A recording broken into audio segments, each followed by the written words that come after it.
Assalamualaikum warahmatullahi wabarakatuh. Waalaikumsalam.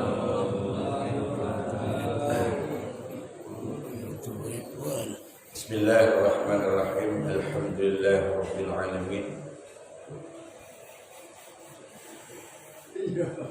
Asyhadu an la ilaha illallah wa asyhadu anna Muhammadar Rasulullah.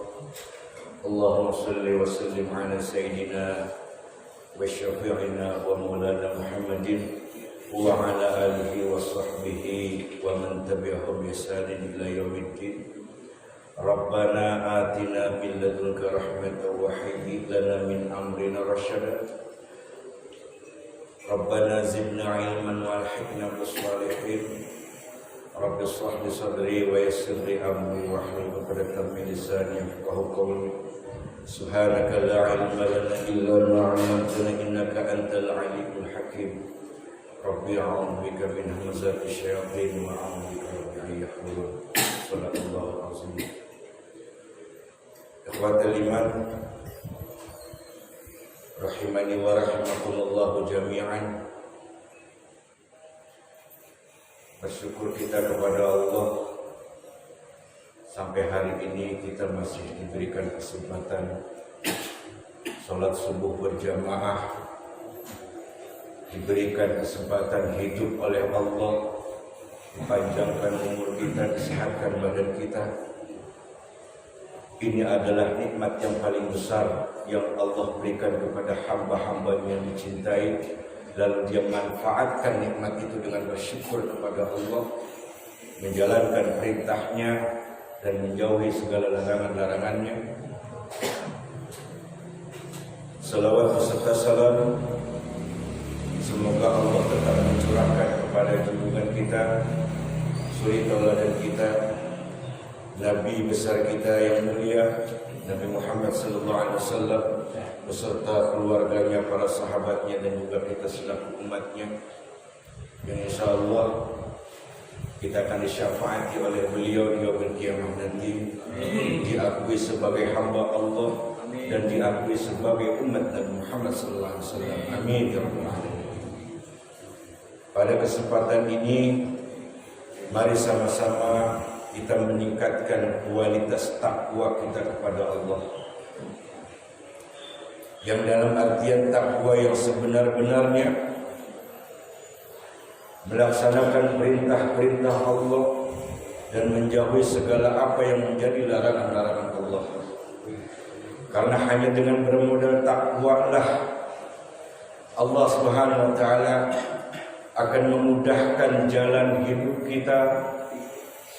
Dengan bermodal takwa, Allah Subhanahu wa taala memberikan kepada kita rezeki dari jalan yang tidak disangka-sangka. Dan dengan bermodal takwa, Allah menurunkan keberkahan dari langit, serta Allah mengeluarkan keberkahan yang masih ada di dalam bumi kepada hamba-hambanya. Bahkan Allah Subhanahu wa taala berpesan kepada kita, janganlah kalian wafat kecuali dalam keadaan beriman dan bertakwa kepada Allah Subhanahu wa taala. Dan semoga kita semua yang ada di sini, saudara-saudara kita, mudah-mudahan kita diwafatkan oleh Allah dalam keadaan husnul khatimah. Amin ya rabbal alamin. Masih dalam pembahasan Al-Kabair tentang dosa-dosa besar. Kali ini dosa besar tidak membayar zakat. Berkaitan ini akan berakhir bulan Ramadan. Mudah-mudahan pembahasan ini jadi pengingat buat kita.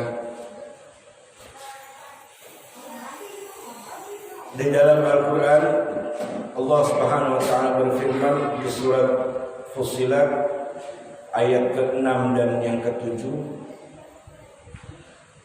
Allah dengan tegas mengatakan, wa wailul lil musyrikin alladzina la yu'tuna az-zakata wa hum bil akhirati hum kafirun. Dan celakalah bagi orang-orang yang mempersekutukan Allah yaitu orang-orang yang tidak menunaikan zakatnya dan mereka mengingkari terhadap kehidupan akhiratnya. Melalui firman Allah ini, orang-orang yang tidak mau membayar zakat dianggap dia telah menyekutukan Allah. Dalam tafsir Ibnu Katsir dikatakan, kata ulama Ibnu Katsir, kalau dia tidak mau mengeluarkan zakatnya, berarti cintanya dia terhadap harta lebih besar ketimbang cintanya kepada Allah. Kalau yang demikian, kata Imam Ibnu Katsir, berarti dia telah menyekutukan Allah. Orang-orang yang terlalu cinta kepada hartanya, orang-orang yang terlalu cinta kepada istri dan anak-anaknya ketimbang cinta kepada Allah, maka disebut dia sebagai orang yang telah menyekutukan Allah. Dalam tafsir ayat ini mengatakan demikian. Dan orang-orang yang tidak mau membayar zakat, selain dia menyekutukan Allah, dia mengingkari akan adanya kehidupan akhirat. Dia ingkar, dia tidak percaya berarti dengan adanya kehidupan akhirat. Bahkan di dalam surat At-Taubah ayat 34 dan 35, kembali Allah menegaskan dalam firman-Nya, walladzina yaknizuna adh-dhahaba wal fiddata wa la yunfiqunaha fi sabilillah fabashshirhum bi'adzabin alim. Dan orang-orang yang menyimpan emas dan perak dan dia tidak mau menginfakkannya di jalan Allah atas hartanya tersebut, maka berilah kabar kepada mereka bahwa mereka akan mendapat azab yang pedih. Yang punya emas, yang punya perak, yang punya lahan tanah besar, ya, punya kebun banyak berhektar-hektar, kalau diuangin berapa nilainya? Kalau dia nggak mau menzakatkan sebagian dari hartanya itu, maka Allah memerintahkan kepada Nabi Muhammad SAW untuk memberi kabar kepada mereka bahwasanya mereka akan mendapatkan azab yang pedih. Yauma yuhma 'alaiha fi nari jahannam. Pada hari ketika emas dan perak itu dipanaskan dalam neraka jahanam.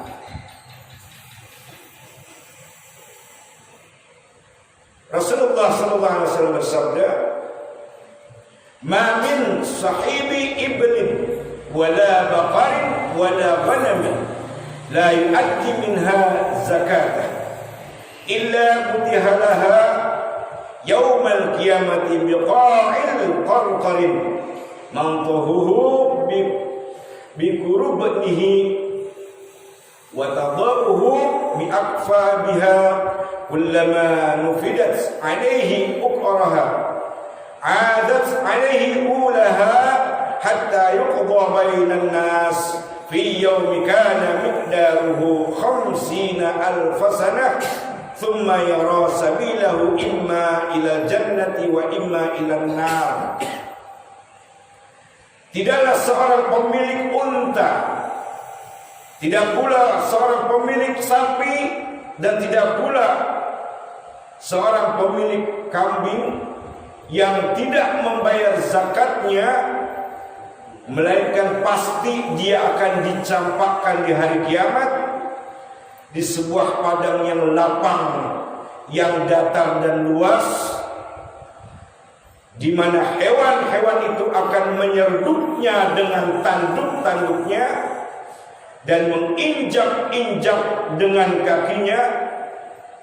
Setiap yang terakhir kali telah selesai, maka yang pertama kembali akan menyeruduk dan menginjaknya lagi, sehingga usai diputuskan Pengadilan Allah di antara manusia, yaitu pada hari ukurannya adalah 50.000 tahun. Kemudian dia melihat jalannya, apakah dia menuju surga ataukah jalannya akan menuju neraka. Maksudnya, kalau ada orang yang punya usaha ternak sapi, ternak unta, ternak kambing. Dulu zamannya Rasulullah semua orang pada punya hewan banyak, bahkan bisa lebih dari 5. Zaman sekarang juga ada orang yang berternak sapi, yang berternak kambing, berternak ayam. Kalau dari hasil itu dia tidak mau mengeluarkan zakatnya, maka binatang-binatang yang dia pelihara itu yang menjadi pemeliharaan yang bisa menjadi harta, kalau dia nggak mau menunaikan zakatnya, maka hewan-hewan itu nanti di hari kiamat akan nyeruduk dia, akan diseruduk dia, lalu kemudian diinjak-injak dia dengan binatang itu, terus menerus sampai Allah selesai mengadakan pengadilan kepada semua manusia yang akan diadili, yaitu sekitar jarak 50.000 tahun, kata Nabi SAW. Itu sebelum Allah selesai mengadili manusia, orang-orang itu terus diseruduk, diinjak sampai Allah selesai mengadili manusia. Kalau Allah belum selesai, masih terus jadi gitu, diseruduk, diinjak. Coba aja kita rasain kalau diinjak sapi, bagaimana rasanya? Sakitnya luar biasa. Ini diinjak-injak, diseruduk. Setelah Allah selesai mengadakan pengadilan kepada manusia, lalu Allah akan memperlihatkan kepada mereka apakah orang-orang itu akan menuju surga atau akan menuju neraka. Wa ma min sahibi kanzin la yu'addi zakatahu illa hunifalla lahu kanzuhu yaumal qiyamati suja'an aqra. Dan tidaklah seorang pemilik harta simpanan yang tidak menunaikan zakatnya, melainkan pasti hartanya itu akan menjadi serupa seekor ular botak. Semua ular kan botak, nggak ada rambutnya. Nah, inilah bahasa Nabi yang terlalu biasa.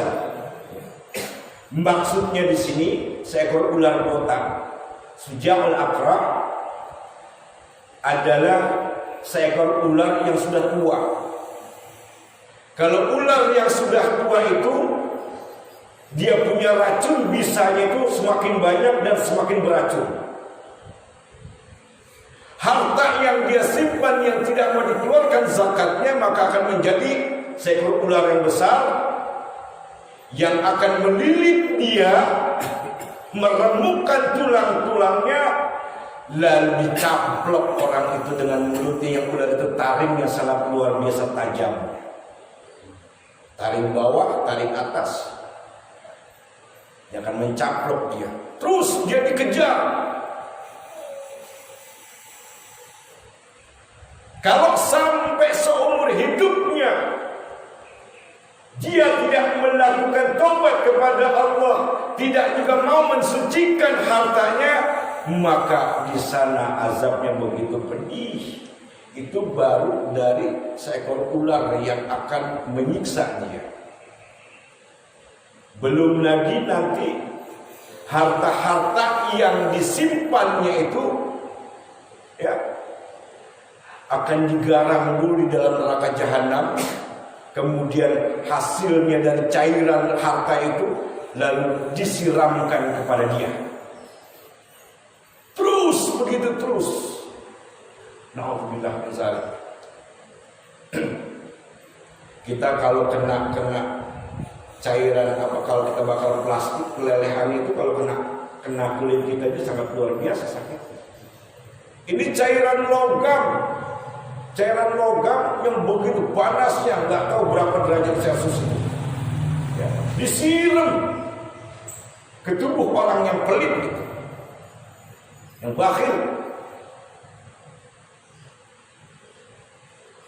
Ikhwatul iman rahimani wa rahimakumullah jami'an, dalam surat Ali Imran ayat 180 kembali Allah berfirman dengan tegas. Ini buat peringatan bagi kita. Kata Allah, وَلَا يَحْسَبَنَّ الَّذِينَ يَبْخَلُونَ بِمَا آتَاهُمُ اللَّهُ مِنْ فَضْلِهِ هُوَ خَيْرٌ لَهُمْ بَلْ هُوَ شَرٌّ لَهُمْ. Jangan sekali-kali kalian menyangka, kata Allah, orang-orang yang bakhil, orang-orang yang pelit, orang-orang yang kolet, yang medit terhadap hartanya, dengan apa yang diberikan Allah kepada mereka dari karunia Allah itu, lalu dia nggak mau mensedekahkan, nggak mau menzakatkan. Atas kebakhilan yang dia miliki dari sifat itu, menurut dia itu baik. Jangan sekali-kali menyangka itu menjadi baik buat kalian, kata Allah. Sifat bakhil kalian, sifat kikir kalian, sifat pelit kalian, jangan menyangka itu baik. Dia berpikir kalau saya keluarkan paling sedikitnya 2,5%, dia hitung-hitungan sama Allah. Kalau gua keluarin 2,5%, berkurang duit gua, harta gua berkurang nih. Ngapain zakat?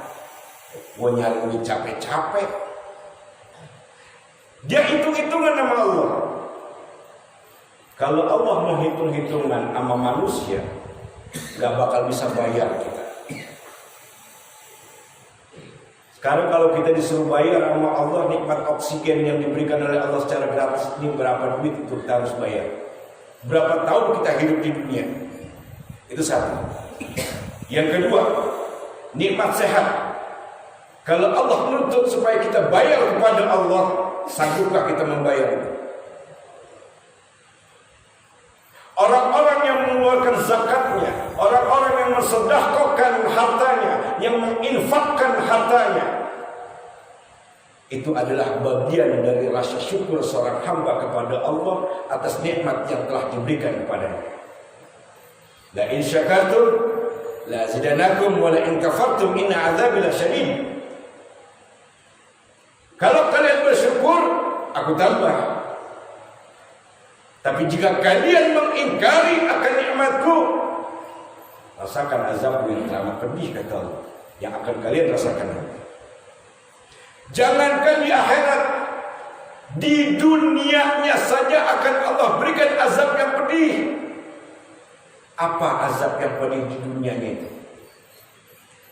Yang pertama, tidak ada keberkahan dari hartanya. Yang kedua, sebanyak apapun uang atau harta yang dia miliki, itu nggak akan pernah cukup.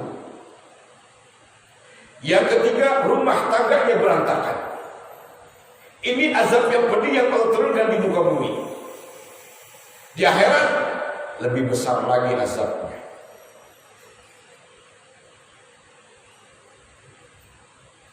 Bal huwa syarrun lahum, padahal kebakhilan yang mereka sifati di dalam hati itu buruk untuk mereka, kata Allah.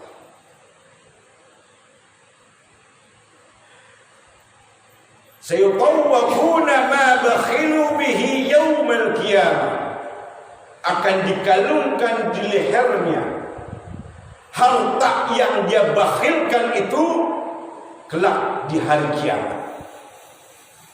Kalungi di leher. Lah bayangin kalau misalkan dibalikin nama Allah dalam berupa logaman, recehan logaman, kalungin aja lu sendiri, lu gandol-gandolin itu. Kita bawa uang recehan aja kalau satu kalung kita panggung di sini sanggup kan? Nah nanti orang-orang yang pelit, orang-orang yang nggak mau membayarkan zakatnya, nggak mau bersedekah, nggak mau berinfak, ini harta yang dia cintai ini nanti di hari kiamat akan dikalungin, akan dikalungin buat dia. Udah tersiksa bawa uang recehan, digandulin di lehernya, ditambah lagi dipecutin sama malaikat, ditambah lagi dililit sama ular. Nauzubillah misalnya. Coba kita bayangkan. Betapa pedihnya azab Allah kelak di yaumil akhir. Walillahi mirathus samawati wal ardh. Milik Allah lah warisan apa yang ada di langit dan apa yang ada di bumi. Semua milik Allah. Kita di sini cuma dipinjemin.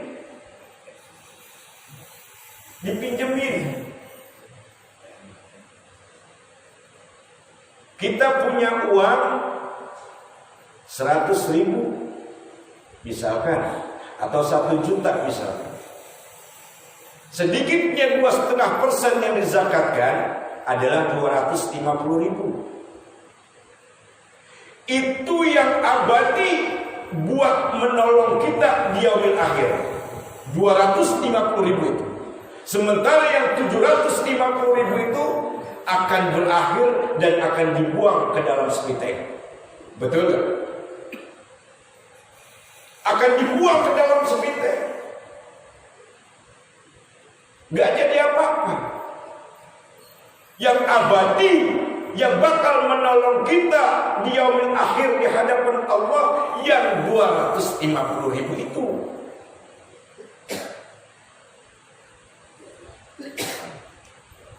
Kadang-kadang itu sebagai manusia jauh banget dari sifat peka terhadap aturan-aturan agama Islam.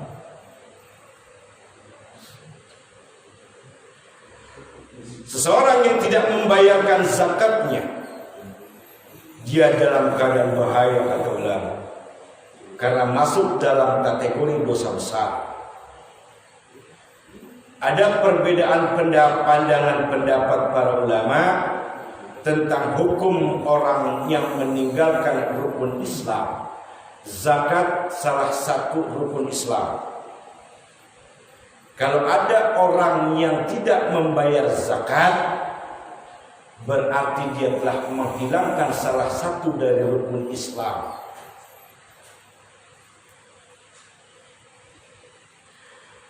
Dan kita tahu membayar zakat adalah termasuk dari rukun Islam.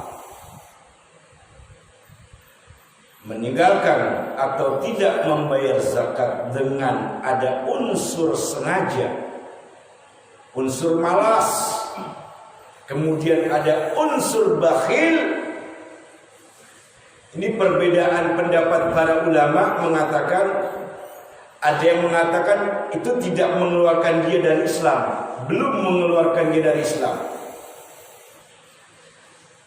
Karena diisyaratkan oleh hadis Nabi SAW, "Thumma yara sabilahu imma ila jannati wa imma ila nar." Kata Nabi, ketika nanti orang-orang itu selesai diadili oleh Allah, akan diperlihatkan apakah dia akan ke neraka atau akan ke surga. Berarti kan ada kemungkinan dia bisa ke surga, ada kemungkinan dia ke neraka. Maka ini pendapat ulama yang sebagian mengatakan melalui jalur hadis Nabi ini. Ada juga yang mengatakan, sebagian ulamanya lagi yang mengatakan berarti dia telah keluar dari Islam, karena rukun Islam yang telah diingkari. Kalau dia kafir, maka dia tidak akan melihat jalannya ke surga.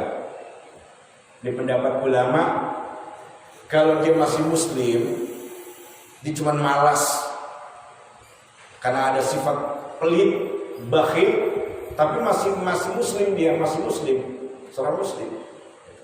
Kata pendapat ulama yang sebagian, ini belum mengeluarkan dia dari Islam, belum. Tapi ada yang mengatakan sebagiannya lagi itu sudah keluar dari rukun Islam, ya sudah, berarti dia sudah keluar dari Islam. Ini pendapat para ulama. Jadi nggak usah kita perdebatkan. Tapi kalau ada orang yang tidak meyakini tentang kewajiban membayar zakat, ini baru sepakat semua jumhur ulama mengatakan bahwa dia telah murtad dari Islam. Dia nggak meyakini tentang kewajiban membayar zakat. Dia tidak meyakini firman Allah yang tadi di depan kita bacakan dalam surat Fussilat itu, ya. Tidak meyakini dengan kehidupan akhirat. Kemudian dia sudah sengaja menyekutukan Allah karena tidak membayar zakat, maka ini jumhur ulama sepakat bahwasanya dia telah murtad, keluar dari Islam. Karena tidak meyakini kehidupan akhirat, itu kan kafir. Dan mengenai wajibnya membayar zakat tidak diragukan lagi. Dalilnya dari Quran ada, dari Sunnah ada, kemudian dari ijma ulama juga ada. Yang menyebutkan membayar zakat wajib hukumnya bagi orang yang telah memenuhi syarat-syaratnya. Dan ada di Al-Quran ayat-ayat yang digandengkan oleh Allah ketika Allah turunkan firman-Nya, di mana setiap ayat yang digandengkan ini nggak boleh dipisah. Kalau satu nggak diamalkan, maka ditolak amalan yang satu ini. Contoh, Allah katakan dalam Quran, aqimus shalah wa atuz zakah. Dirikanlah sholat dan tunaikan zakat.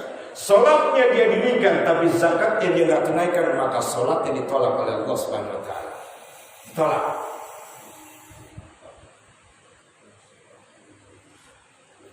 Karena setiap ayat yang bergandengan ini nggak boleh dipisah, nggak boleh dipisah. Nah, ikhwatal iman, rahimani wa rahimakumullah jami'an. Bagi orang-orang yang menunaikan zakatnya, yang senantiasa dia bersedekah, berinfak, maka kata Allah, qad aflaha man zakkaha. Sungguh beruntung atas mereka orang-orang yang telah mensucikan jiwanya. Jiwanya sudah disucikan, hartanya sudah disucikan. Maka kata Allah, sungguh beruntung orang-orang yang telah mensucikan jiwanya. Kalau sudah dikatakan beruntung, berarti dia sudah termasuk orang yang menjadi penghuni surga. Sebab kalau beruntung udah pasti di atas sukses. Sukses belum tentu beruntung. Nah, kembali Allah tegaskan, wa qad khaba man dassaha, dan sungguh akan celaka bagi orang-orang yang mengotori jiwanya. Ya. Udah enggak sholat, enggak mau zakat, udah kotor. Celaka bagi dia. Apabila seseorang mengeluarkan zakatnya, maka dia telah mendapatkan perkembangan atau berkembang menjadi banyak. Jadi zakat ini menurut ulama ada dua makna. Zakat kata ulama ada dua makna. Makna yang pertama, ketika orang berzakat, ketika orang bersedekah, ketika orang berinfak, makna yang pertama itu hartanya akan tumbuh dan berkembang. Tumbuh terus berkembang, nggak habis-habis, kata ulama. Ini makna yang pertama. Makna yang kedua, berarti dia telah mensucikan diri dan hartanya. Ini makna yang kedua. Makanya dikatakan sungguh beruntung, kata Allah, bagi mereka orang-orang yang telah menyucikan jiwanya. Secara langsung hartanya akan semakin terus bertambah. Tapi orang yang bakhil, orang yang pelit, secara tanpa disadari oleh dia, meskipun terlihat oleh matanya itu banyak, tapi nggak pernah akan cukup buat diri dia. Karena dihilangkan oleh Allah keberkahannya itu. Nilainya boleh besar, tapi kalau keberkahan yang nggak ada, habisnya nggak karuan. Habisnya nggak karuan. Bagi orang yang tidak mau mengeluarkan zakatnya, maka Allah akan angkat keberkahannya, sehingga hartanya akan selalu berkurang dan berkurang. Dan di akhirat dia akan mendapatkan azab neraka yang teramat pedih. Ijma ulama, kesepakatan ulama, apabila orang tersebut mengingkari dari kewajibannya berzakat, berarti dia telah menyekutukan Allah, yang berarti dia telah keluar dari Islam dan dia kekal di dalam neraka. Na'udzubillahi min dzalik. Ini banyak orang yang nggak menyadari. Banyak orang yang nggak menyadari. Dilihat di pikiran ini sepele, hal yang sepele. Dalam undang-undang Islam, apabila orang per orang kalau tidak mau membayar zakat, maka itu diambil dengan cara paksa.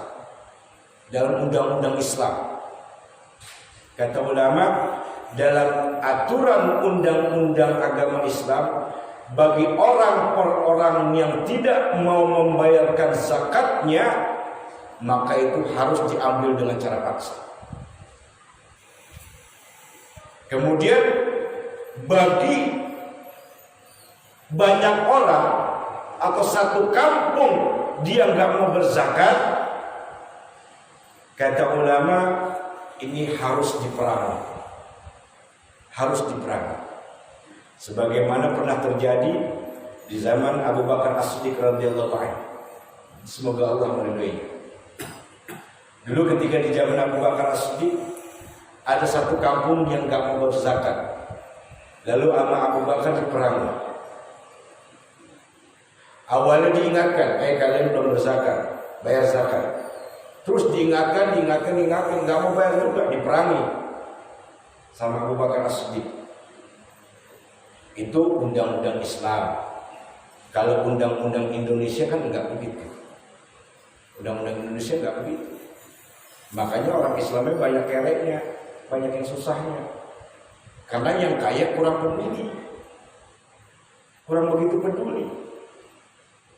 Sedikit orang yang peduli, itu pun kehendak Allah. Memang Allah cinta sama hamba itu yang punya rasa peduli terhadap orang-orang miskin, orang-orang kaya. Berzakat, bersedekah atau berinfak, ini merupakan tanda syukur seorang hamba kepada Allah atas nikmat yang telah diberikan kepadanya.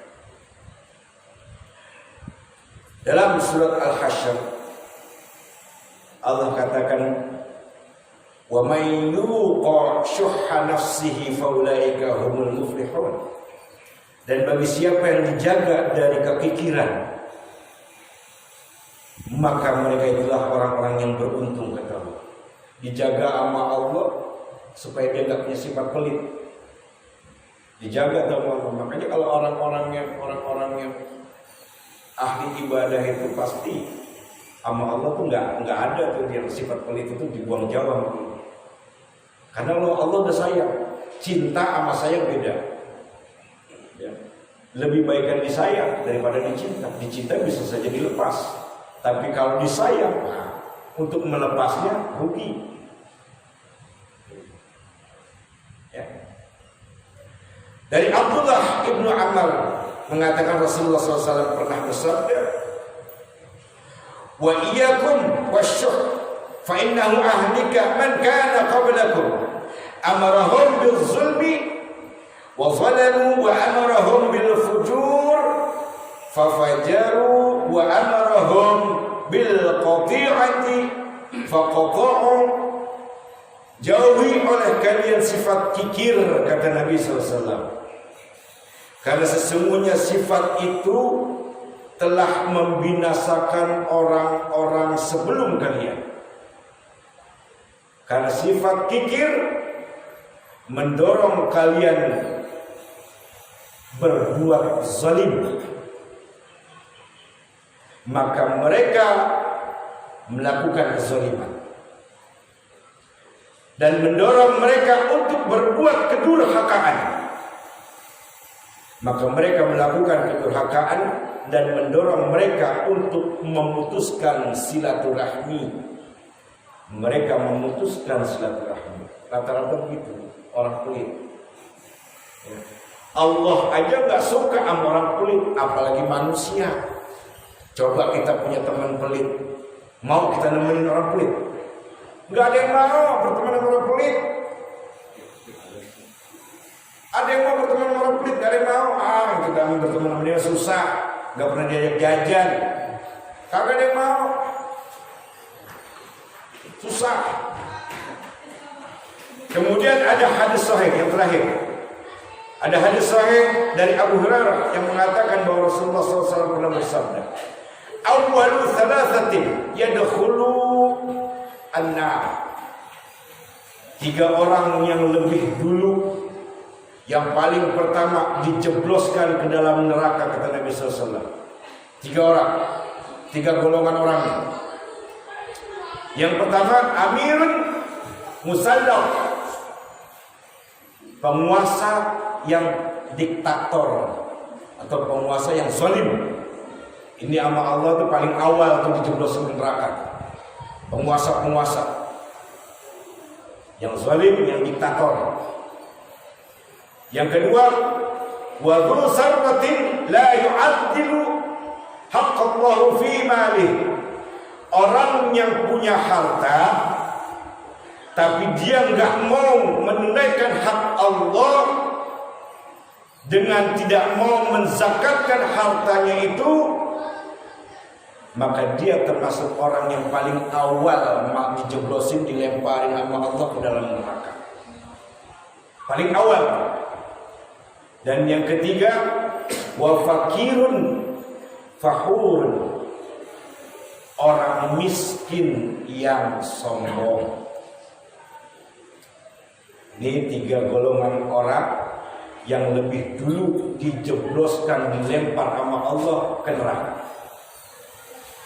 Dan Ibnu Katsir rahimahullah ta'ala di dalam kitab tafsirnya mengatakan, man ahabba syai'an wa qaddamahu 'ala Allah 'udziba bihi. Bagi siapa yang menyukai dan mencintai sesuatu dan dia lebih mengutamakan yang dicintainya itu daripada Allah, udziba bihi, dia akan diazab bersama dengan yang dicintainya. Dia terlalu cinta sama harta, melebihi cintanya kepada Allah, terus cinta sama harta, maka nanti harta itu akan menjadi temannya dia dalam neraka, diazab. Nah, wallahu a'lam bishawab. Mudah-mudahan kajian ini ada manfaatnya buat kita untuk senantiasa kita merenungkan, bukan hanya sebatas merenungkan. Ilmu sudah kita dapati, ayo kita amalkan. Jangan pelit terhadap harta, jangan kikir terhadap harta. Harta punya Allah, kapanpun Allah mau ambil bisa saja. Kapanpun Allah mau ambil bisa saja. Cara Allah mengambil harta seseorang itu mudah. Bisa lewat dirampok, bisa lewat adanya kebakaran, bisa lewat mana aja. kalau Allah mau ambil harta orang itu. Tapi kalau orang yang jiwanya terbebas dari sifat kikir, maka hartanya itu akan dijaga selalu oleh Allah. Akan dijaga, gak akan dirampok, gak akan dizalimi orang, gak akan ada balak dan lain. Nah, mudah-mudahan sekali lagi ini bermanfaat. Sedekah, berapa saja kita mau sedekah silakan. Tapi kalau zakat sudah ada ketentuannya menurut agama. Infak, silakan berapa saja yang kita mau infakkan. Nah, ini saja sekali lagi, mudah-mudahan bermanfaat bagi kita semua. Wabil khusus diri Al-Fakir yang menyampaikan, mudah-mudahan kita semua bisa mengamalkan terhadap ilmu-ilmu yang sudah kita dapati dalam kehidupan kita sehari-hari. Amin ya rabbal alamin. Sekali lagi semoga kita dalam keadaan sehat, dikuatkan iman Islam kita oleh Allah, dan mudah-mudahan kita diwafatkan dalam keadaan husnul khatimah. Amin ya rabbal alamin. Al-Fatihah.